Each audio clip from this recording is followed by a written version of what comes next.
In this video, let's take a look at the user management in Zabbix. User accounts are needed for people who should receive alert messages or who want to log into the Zabbix web interface. I will show you the properties of a user account and how permissions are configured. As an example, we will create a user account that only has access to web servers. Let's start at Administration Users. The web interface is a bit confusing here. This is the view of user groups. To see the user accounts, you need to select Users in the top right corner first. There are two user accounts by default. The admin user is the standard administration user that I'm using right now. You should not work as admin usually, but rather create your own administrative account, so that changes you do appear under your own user account. The guest account can be used by everyone to get access to Zabbix without a password. When I log out of Zabbix, you see this Log in as guest link that gets me to the web interface. The guest user can be assigned certain permissions, so you can choose information that everyone should be able to see.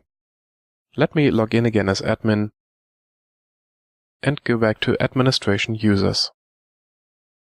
To show you what properties a user account has, I will click on the Create User link in the top right corner. The alias is the username that you will use to log in. The name and surname contain the first and last name of the person. The password here is used to log in if you're using the internal user database.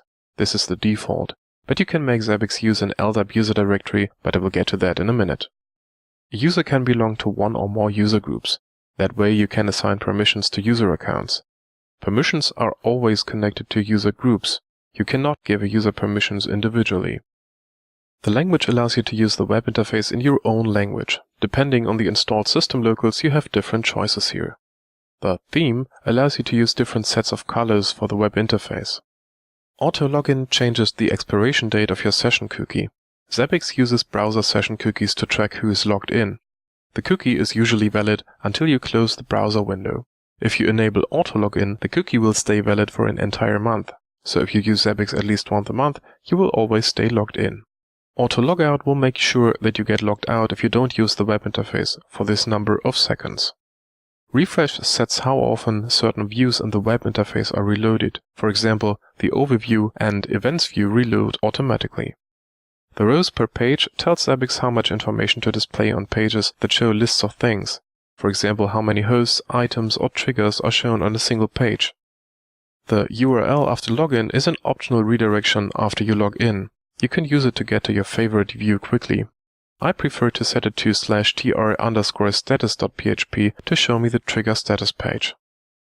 The second tab called Media defines how to send messages to this user. To add new media, click on Add.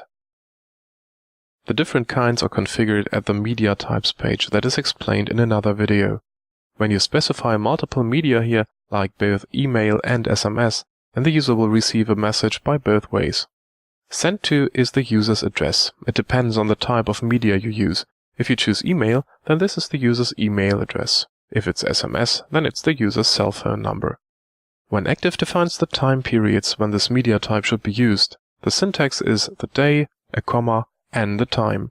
Both can be set as ranges. Days can be 1, which is Monday, up to 7, which is Sunday. So if the user should only receive email during office hours, we could set it to 1 to 5, 9 to 17. You can also set multiple ranges here, separated by semicolons. The syntax is explained in the Zabbix documentation.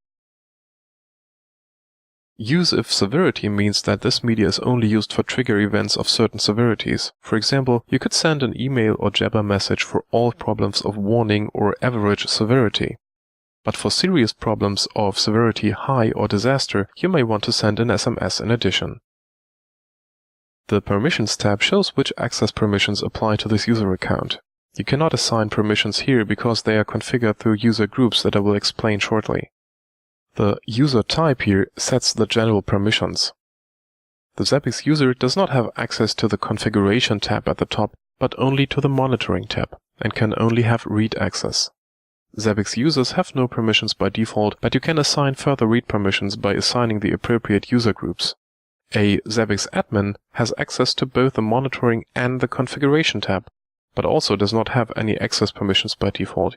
you can assign user groups to assign read or write access as you like. And finally, the Zabbix superadmin has access to everything. I mentioned that Zabbix by default uses an internal database to store user accounts. But you can also use LDAP or HTTP-based authentication. When you go to Administration Authentication, you see 3 buttons.